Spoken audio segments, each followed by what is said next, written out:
দেখো আমি বিউলির ডাল নিয়েছি, এটাকে আমি পেস্ট করে নেব। দেখো আমি তেল দিয়ে দিচ্ছি কড়াইয়ে, মাছ ভাজবো। এই যে ট্যাংরা মাছ আজকে রান্না করব।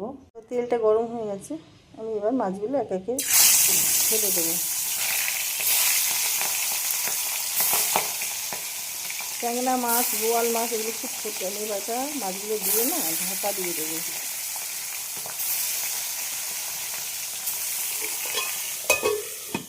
দেখো আমার ডালটা বাটা হয়ে গেছে, এটা আমি ফাটাবো। এর মধ্যে হিং দিয়েছি আর দিয়ে দেবো নুন, অল্প করে নুন দিয়ে দিলাম।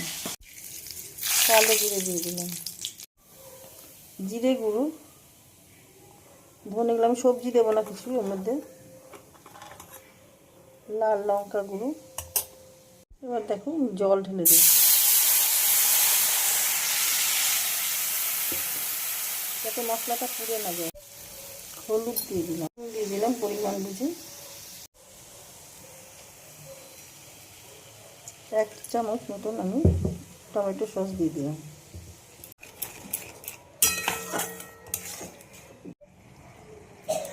আদা দিয়ে দিলাম।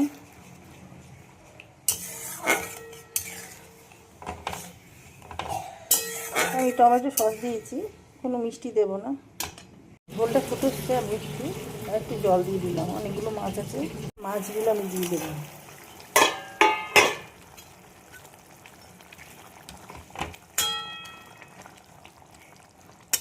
দেখো বিউলির ডালটা আমার ফাটানো হয়ে গেছে, ফেটিয়ে নিচ্ছি। এবার এই যে ঝোলটা ফুটছে আমি এর মধ্যে ছেড়ে দেবো। দেখো ঝোলটা ফুটছে,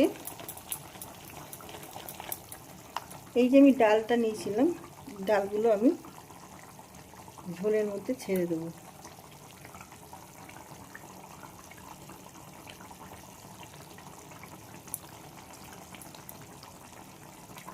এইভাবে সব বড়ির মতন করে ডালটা দিয়ে দেবো।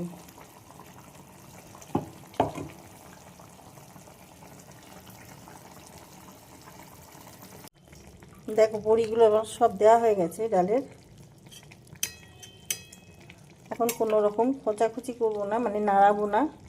এবার আমি এটা ঢেকে দেবো, ঢেকে ফ্লেমটাকে কমিয়ে রেখেছি, একটু শক্ত হলে তারপরে বাড়িয়ে দেবো।